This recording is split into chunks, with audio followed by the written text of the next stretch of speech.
Welcome to Lost the Plot. We are back. We're just discussing what we're going to talk about. And I thought, oh, we should just press record because some of the funnest parts come out right before we press record. Do you reckon? And as you can see, we're both sitting in the kitchen. We are. All we need now is some food. We found this little, because Michael's the late. He's always late. And he's always distracted as well. So I was having a little fidget. I didn't even know you could do all this cool stuff. So I'm feeling pretty bloody IT savvy at the moment, let me tell you. Right, so what I want to talk about. I've gone down the rabbit hole of TikToks. And because I like watching people's behaviors. I think people are very, very fascinating. Some of them are just boring, but mostly people are fascinating the way their animation is and how they put things across and how they communicate their story or their personalities or different aspects of them, blah, blah, blah, all the fun stuff. So, and I like watching people to see how they react and what they do.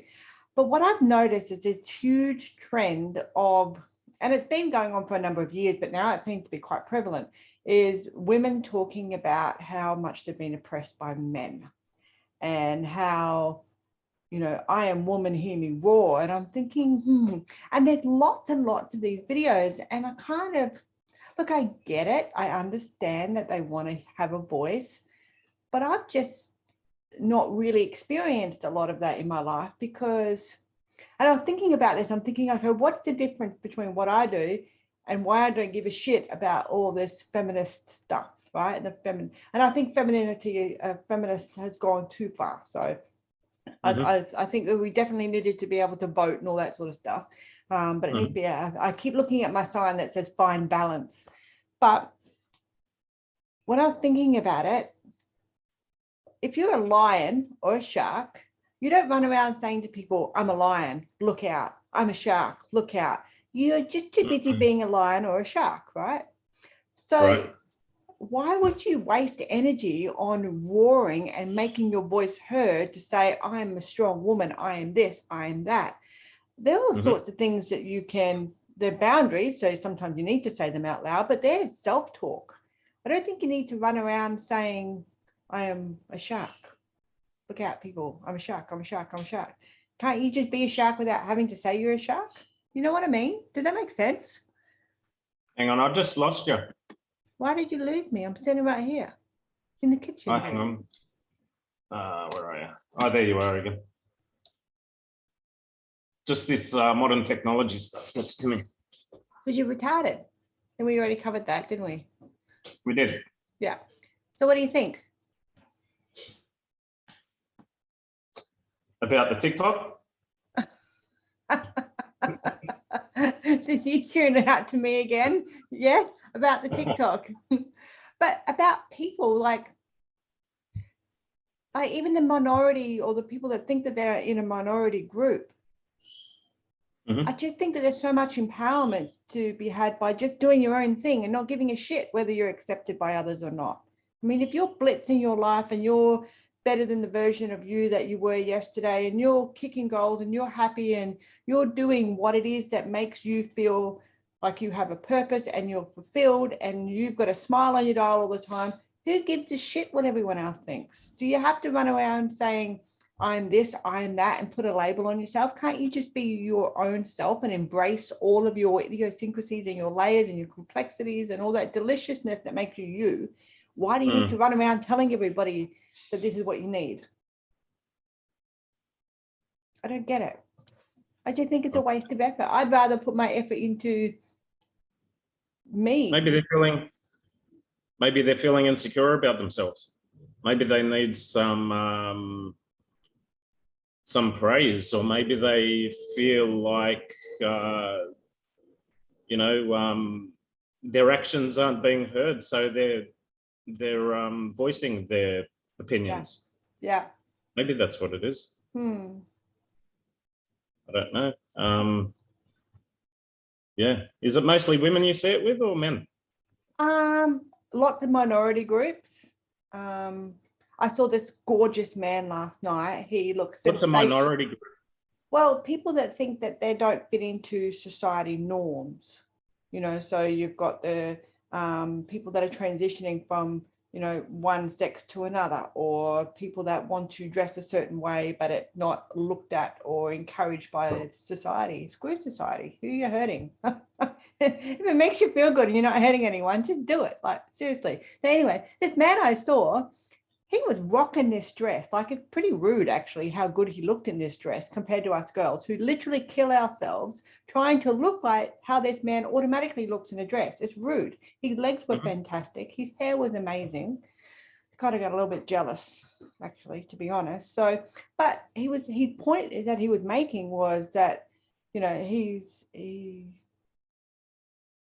I kind of liked the way he did it, because it was like, this is just me and I don't care whether you accept it or not, which is much nicer than making a big hoo-ha about trying to force people to see or to recognize you. And it kind of makes me feel like they're forcing people or trying to get people to place a value or a worth on them. And that's your value, and your worth is something you put on yourself. It shouldn't come from others. You know what I mean? Yeah, I just struggle a little bit with that. Probably because I've actually never given a royal fuck what people think of me. Maybe I don't know, I'm just thinking it from a different point of view, but maybe they're not being accepted the way that they want to be accepted by society, so they're, you know, making these videos you know, to say, hey, you know, this is me, this is what's happening, I feel empowered. I'm not getting that through society. I'm not getting that through friends or through family. So I'm voicing my opinion and how I feel about it. Maybe they're, you know, maybe they need some affirmation in what they're doing. Yeah. Yeah. That's all. Well, it's speaking out loud to an audience, but it's really for themselves. Yeah.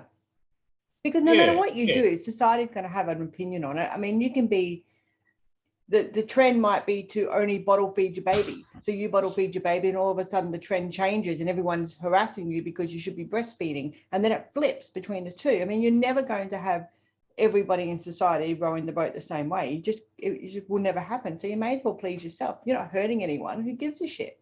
Just embrace you and all your weirdness.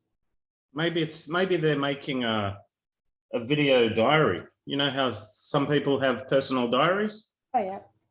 Maybe it's just a video diary of how they feel. And they're putting it out there just so, I don't know, maybe more of society can accept their decision. Yeah. Or, you know, I don't know. It's interesting, isn't it? I don't really give a shit whether society accepts me or not. So I've got a very different mindset on it. But I think it probably comes from a shitty childhood too, where no matter what you did, it was always going to be wrong. So I just worked out very early, oh, well, you know, I don't have a fan club. I'm just going to do what makes me happy, and the rest of you can suck shit. So, yeah. You know, it's funny though, like, you know, 10 years ago or 15 years ago, I mean, you know, like genders were there, male, female. You know, there were transvestites. They were around. They've been around for donkey's years, you know. You know, your sexual preferences, whether a man likes a man or a woman likes a woman, you know, that's been around for years. You know, it's been, you know, it hasn't been out in society because it was, you know, taboo for a long time.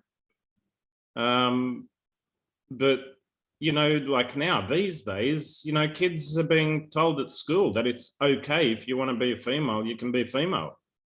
You know, if you want to be an animal, you can be an animal. Who was telling me? Was it you telling me the other day that, you know, in school they were saying if you want to be a cat, you can be a cat? Was it you that said it? No, somebody said it to me. Yeah. Somebody said that at school, the teachers are actually saying, you know, to the children, young children, if you want to be a cat, be a cat. Meow. Wait, you weren't watching me, but I totally went into, I want to be a fainting goat. Oh, what? I love that. A fainting goat. You know, the little goats, they're minding their own little business, and then you scare them and they fall over and faint. Fuck yeah. I want to be a fainting goat. I want to get onto this. I think this is great. Yeah, look, little kids, you know, from a neurological brain point of view, the part of their brain is not formed properly yet, doesn't form, the prefrontal, I think it's prefrontal cortex doesn't form until they're like in their 20s. So I think it's a bit of a hard stretch trying to encourage kids to do that. I think it might be confusing for kids to understand and recognize too. I mean, I had a little person in my life a long time ago, and it was very clear from the get-go that little boy was going to grow up and marry another little boy, and they were going to have lots of children and live happily ever after. And it doesn't matter, because who's he hurting? Yeah. Absolutely bloody no one. So you know what? It's there's a lot of psychology in this. It's not just about,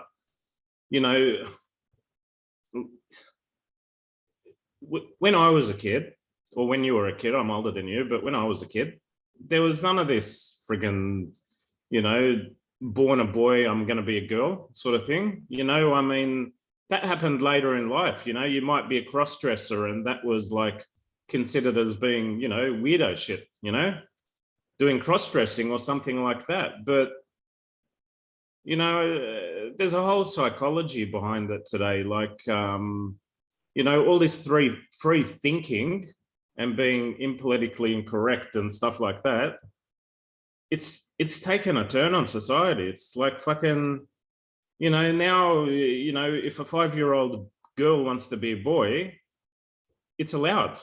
yeah. I've always had this motto, and my motto, don't you? If you're It's born pretty with clear how a the genders work, yeah. if you're born with a pussy, you're a girl. If you're born with a cock, you're a guy. You don't change it. You don't get your cock cut off and fucking put a slit there and hopefully you can have babies. It doesn't work that way. No. God knows what technology is going to allow. Remember that movie back in the day, Mr. Mum? And was it Arnold Schwarzenegger that was pregnant? Oh yeah, gosh, that's an old one. That's an old movie, yeah. But that'll probably be the future. Where two men can physically have a baby and they'll have a cesarean. That is brilliant. Let it happen, because let them go for it. You guys can't even deal with man flu. I want to see you have babies. Go on. But I mean, why my whole thought process around this is, why do we feel the need that we have to fit into a label or be a label? Why can't we just be, I'm Johnita, this is me, I like all these different things. Some of the stuff I like doesn't really make any sense because I like this other stuff, and that doesn't really make any sense. Who gives a shit? I'm so 100% being me. I don't need to feel the need to fit into a pigeonhole. There's so much more to human beings than a pigeonhole. Some of the most amazing dressers I have ever seen in my entire life have been men. How those guys do their bloody hair and makeup is just ridiculous. It is. They went to Thailand and got it off the ladyboys. I heard the ladyboys are much better looking than the girls. They're beautiful. They have got the longest legs. They are absolutely stunning. Like, boys are just, it's just rude. It's rude. I'm so jealous. I've never been to Thailand, so I don't know what they're like. I've seen it in, like, you see it on TV or in photos and stuff, but it's confusing. You'll go there thinking that you're going to be with a woman, and she's got tits and a cock. Yeah, but there's other key things that you can determine that they're boys. But I mean, years ago, when the government was deciding whether you could be in same-sex marriages, and I'm thinking, well, at what point is love a gender? I mean, it's not a gender. You don't love someone. I don't love you because you're a boy. I love you because you're a person. So why does it? I don't really understand all these labels and why we need to fit into a certain thing, or why we have to defend how we view ourselves. You know what? Life in general right now is going through a transition. Yeah. Back in the day, the man was a man, the woman was a woman. The woman was the child bearer. She looked after the kids. The man went out and he provided for the family. That was our parents. You and I are now at that wave where we can see the younger generation now just being a free entity, being their own person, being their own whatever they see themselves as being. If they wake up one morning and they want to be, if a girl wants to be a boy, you know, there'll be a boy. But let me say that there's psychology behind that as well. Like if for example, say a young girl was I don't know, bullied by boys, you know, or assaulted in any way, you know, some way.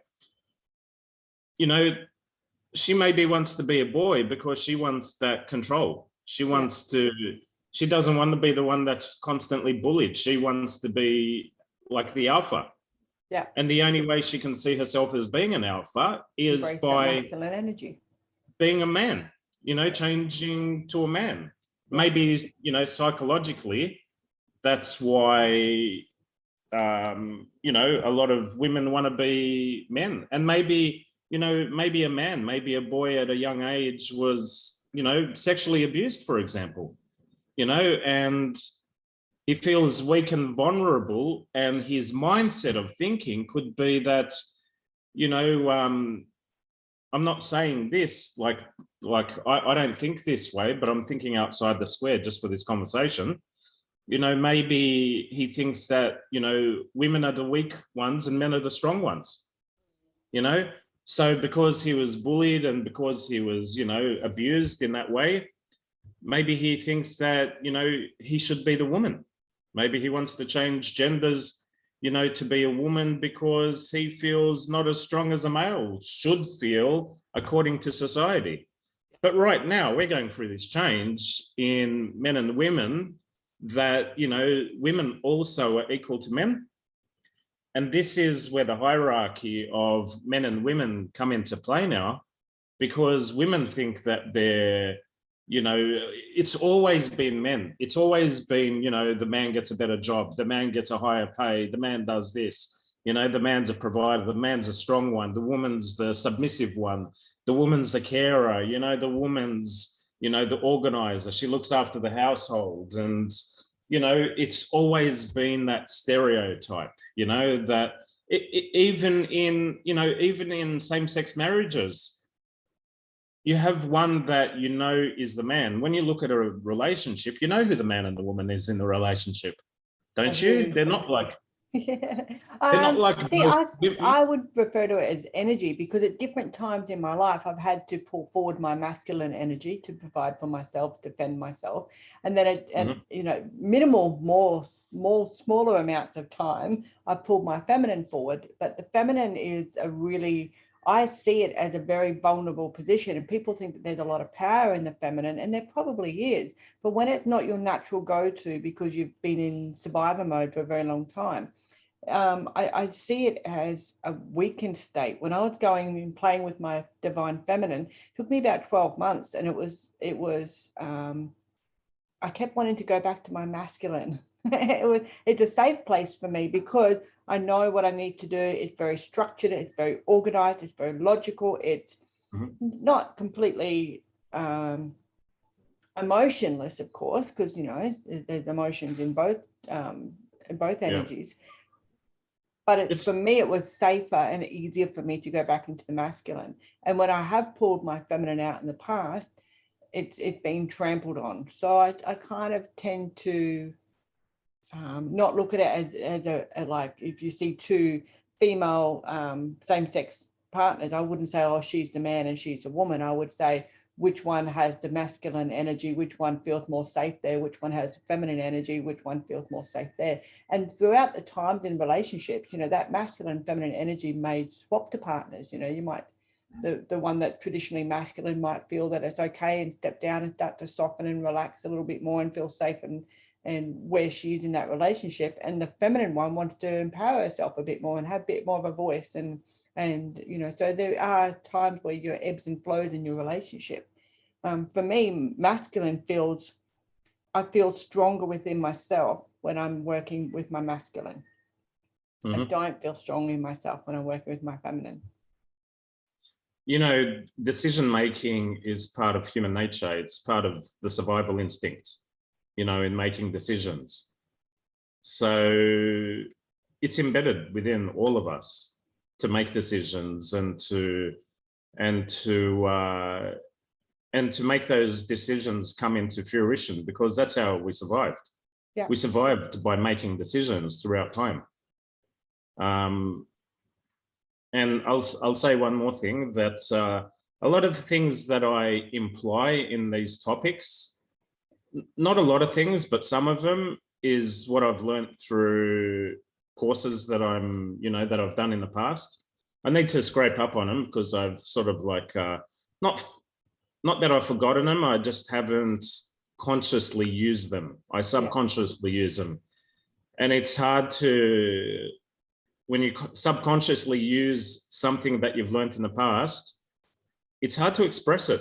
No matter how simple it is, it's actually hard, for me anyway, for myself, not for, anybody else. It's hard to actually express, thought processes. So it may come out like you and I right now, you're talking about the energy of decision-making, and I'm talking about the hierarchy of men and women. We're coming to the same conclusion, but delivering it two different ways. Absolutely. Yep. I've worked in female-dominated industries, and I have been paid shit, absolute shit, peanut, and I've worked my prick out. I've worked in male-dominated industries, the same application, the same commitment, the same loyalty, and I've been paid properly. So I would never work in a female-dominated industry, because the energy is already there that it's acceptable to take a lower pay. You still turn up every day, you still work your prick out or your vagina out, you still work yourself silly, you still are committed to the task, you give 100% of yourself, and you're paid less because it's a female-dominated industry, therefore it's not attracting the same level of pay. Oh, I don't know, those strippers get a lot of tips. Yeah, but I get to keep my clothes on. I'd rather keep my clothes on. I reckon they'd make more in tips than they would in their hourly wages. Probably. I actually looked after strippers a very long time ago when I was working security, and I remember a conversation with one in the car. She said, "I've made more tonight than you'd make all week." Well, I own the company, sunshine, and I get to keep my clothes on, and I made triple what you did, and all I had to do was drive you. So let's not get into this conversation, shall we? But that was the end. She sat in the back seat and was very quiet for the rest of the 25-minute journey. So it was, yeah. Look, each to their own. My five great grandmothers ago, she was a prostitute. That's how she came out to Australia. So, so I don't have any issue with it. I mean, you do what is right for you. Oldest profession in the world, they say, right? Obviously, that was the 1800s. So when she got shipped out here for doing that, I tell everybody, because once I found out about it, I'm like, oh my God, like that's just so not even close to how my thought pattern is around emotional connection before you're intimate. And here she was doing it for a fee. I'm like, go granny. It was very, I'm not embarrassed by it or anything. It is what it is, but it's very, I just thought it was very cool to find that out. Yeah. Have you watched Game of Thrones before? I think I did on the flight going to Singapore, but I can't quite remember. I don't really remember movies because I have to read them. It's all war. This is what it's like I reckon I was back in those times, I reckon I would have enjoyed myself. It was all about war, killing, and sex, and drinking, that's it. In your element. All right. Eat, shag, repeat. Eat, shag, repeat. Eat, shag, repeat. Eat, shag, repeat. You're such a boy. That's what I love about you, I think. You're unapologetically a boy. You're not, there's nothing, our interaction, there's nothing fake about it. I cop a lot of flack about being a boy. People that I know, females that I know, I cop a lot of flack in having my own point of view. And it's not that I don't care. I care about everybody's point of view.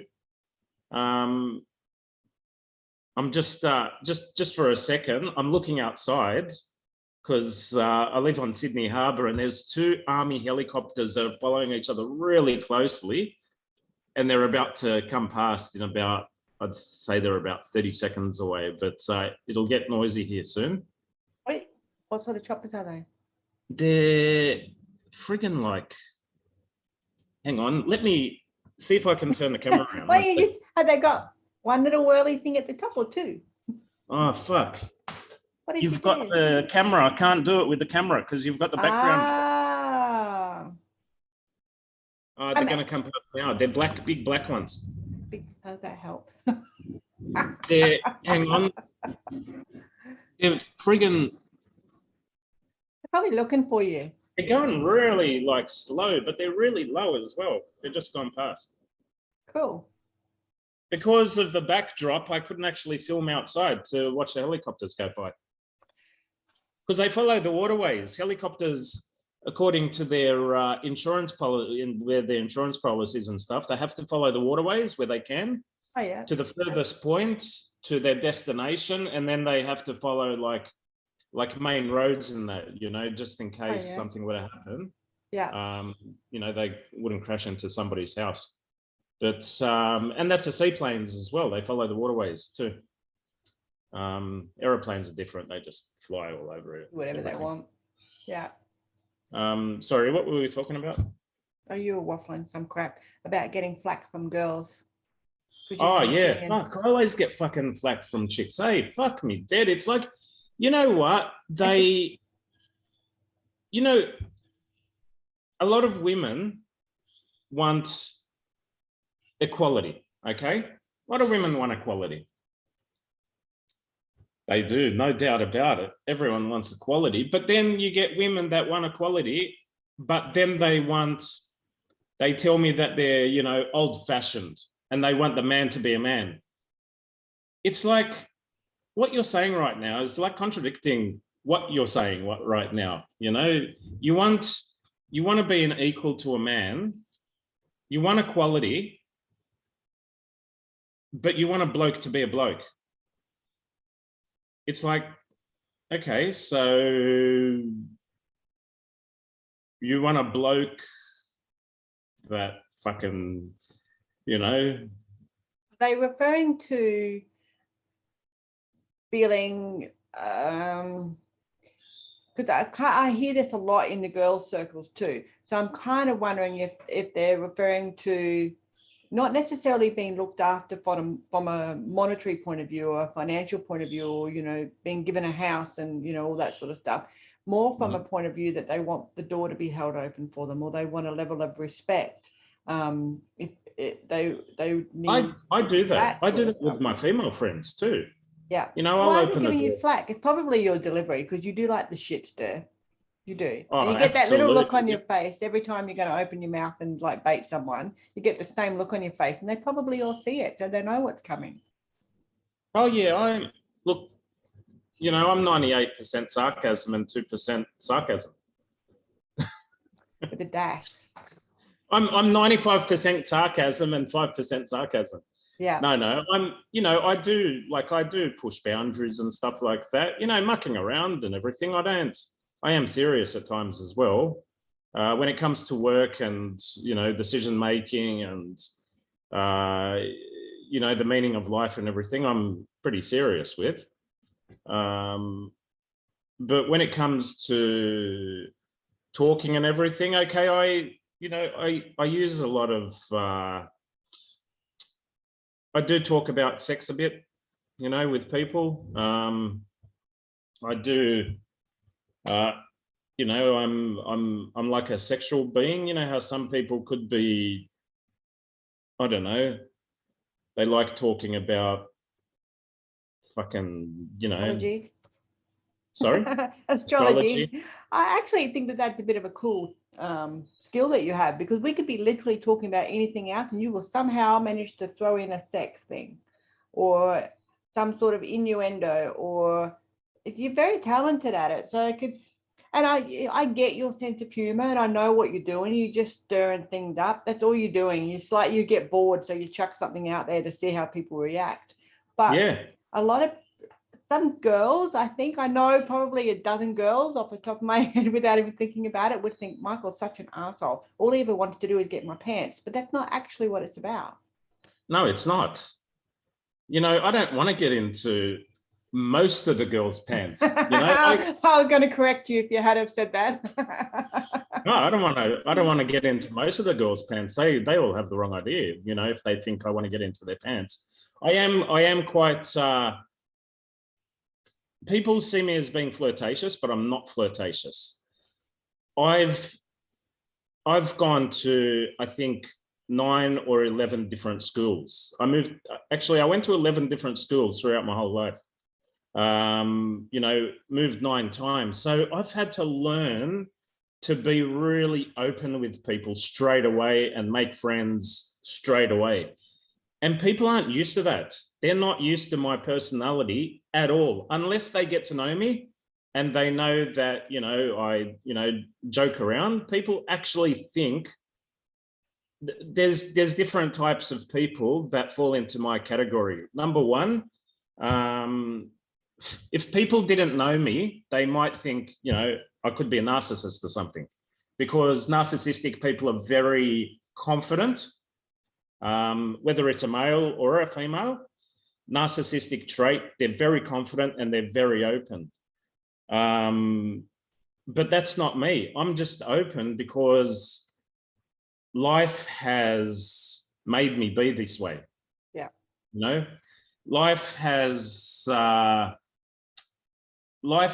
evolved me into being like this. Like, I'll meet a new person, for example, out, and I'll look straight in their eyes and I'll talk to them as if I've known them for the last 10 years. Yeah. And people, especially women, see that as being overconfident. I get the confident characteristic thrown at me all the time, 100% of the time. People think that I'm this really confident, outgoing person, Whereas in actual fact, I've been groomed to be confident because of my upbringing. Mm-hmm. I think that's what I said to you in a message I sent to you earlier. Because you're outward Capricorn confidence, but on the inside, you're actually this. And you sometimes, because you are very intense, even when you and I are sitting in the same room and we're talking about shit, you're like totally present in the moment. Unless you're deliberately trying to annoy me and, you pretend to switch off, or you'll throw something else in that's completely unrelated. But it's a deliberate bait. You're doing it deliberately. But you're very intense and you do watch what's going on. And I don't think that there's much that you miss. It's just there's not. No, but I think watch it's just everything. Yeah. I think it's just you. I just can't wait for you to meet somebody who just totally gets you and is not put off by your cheekiness or your quick wit shitheadery. I'm a little bit quick. I do come back with quick comments. People like, sometimes it goes over their heads, some of the things that I say. I think Mrs. Michael is definitely going to need a fucking sense of humor. Fucking definitely need. Otherwise, it'll be like divorce court before you even finish your honeymoon. I used to run a comedy club for 5 years when I lived in Queensland, so I don't mind a bit of a laugh. Oh, good grief. Yeah, I think, no, they don't. Nobody seems to get the personality. Like, you don't have to straight away, judge somebody, think they're a narcissist just because they're open. Yeah. You don't have to think, that I want to get into someone's pants just because I throw a sexual connotation out there somewhere. Yeah. People get it wrong. People who are set in their own minds, who have, who hold on to baggage, who are set in their thinking, they're the people that make judgment towards people that are open and, flirtatious.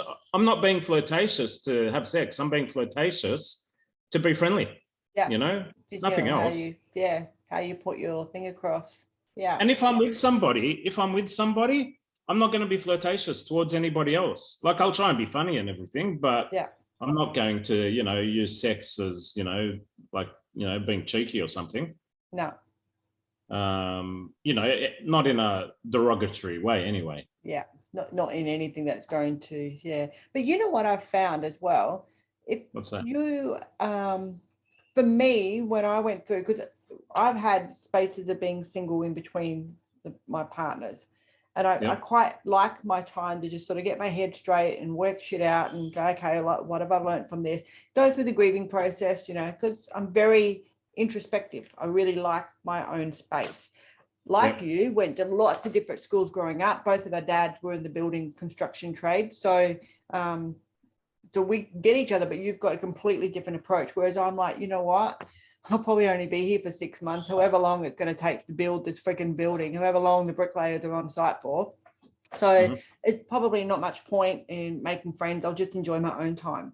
And of course I'm deaf, so that changing schools all the time and topping the bullying from freaking everywhere about being the deaf kid, you know, was a little bit, I just preferred my own time, my own space. But You know, I understand. in between boyfriend number one and boyfriend number two, because at that point, every male that had ever come across in my life was a predator and cheating, lying, deceitful behavior. I thought all men were like that. So I was really, really rude. I went through this whole man-hating thing, not enough to jump the fence, of course, but I went through this whole man-hating thing because I thought, you know, all men do, they tell you that they love you, but they actually don't give a shit.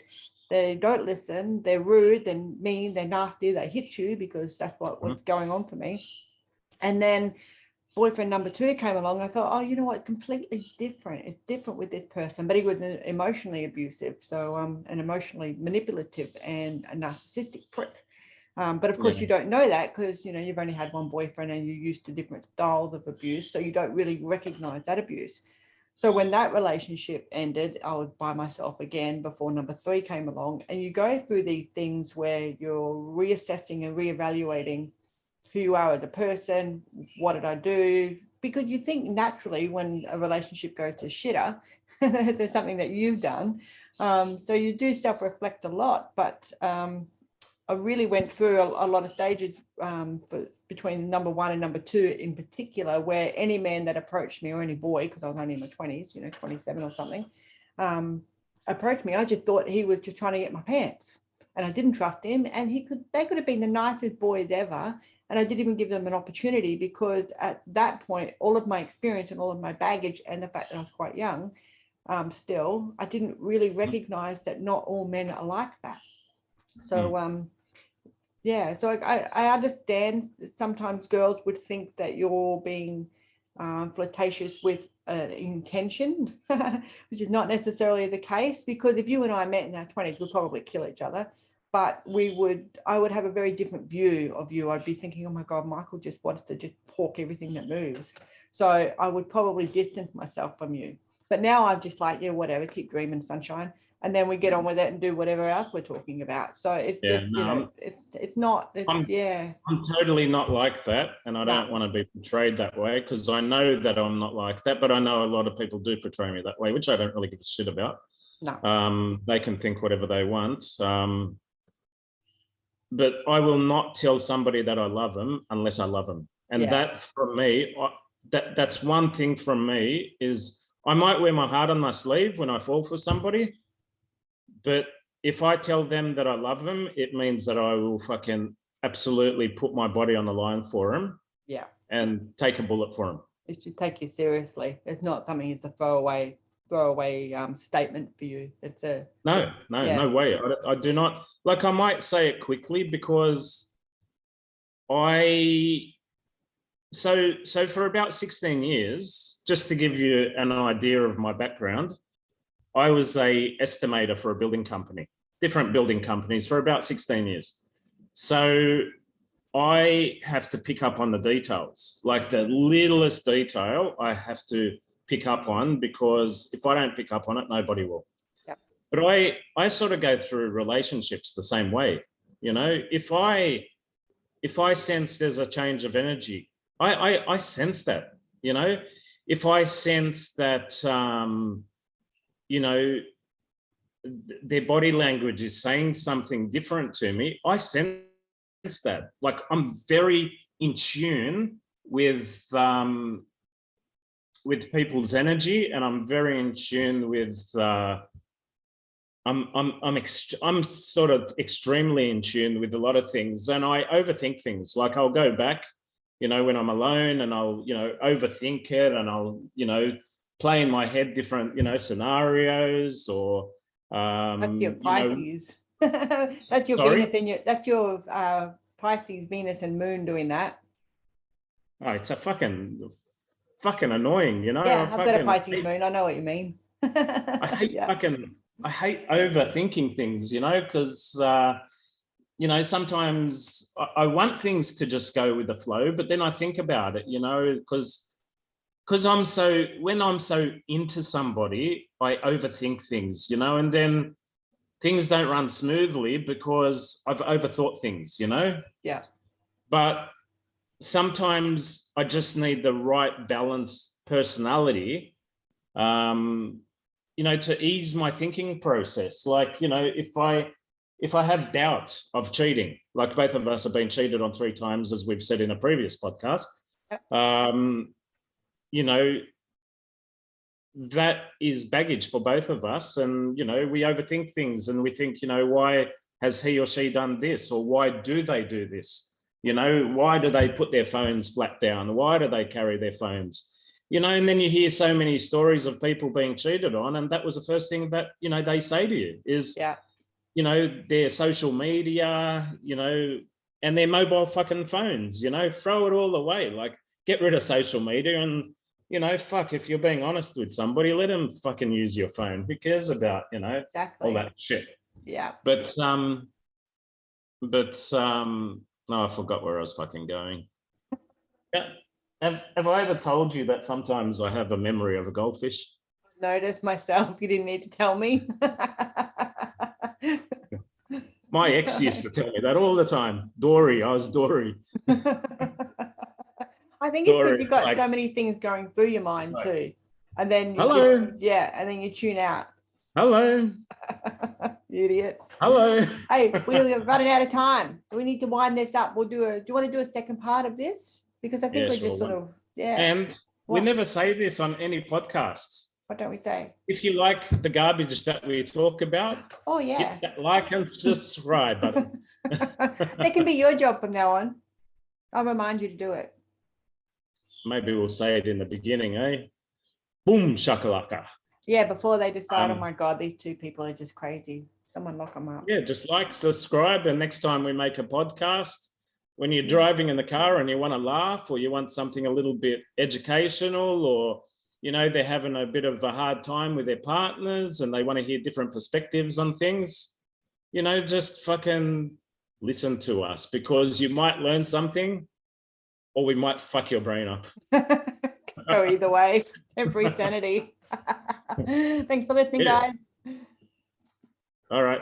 See ya.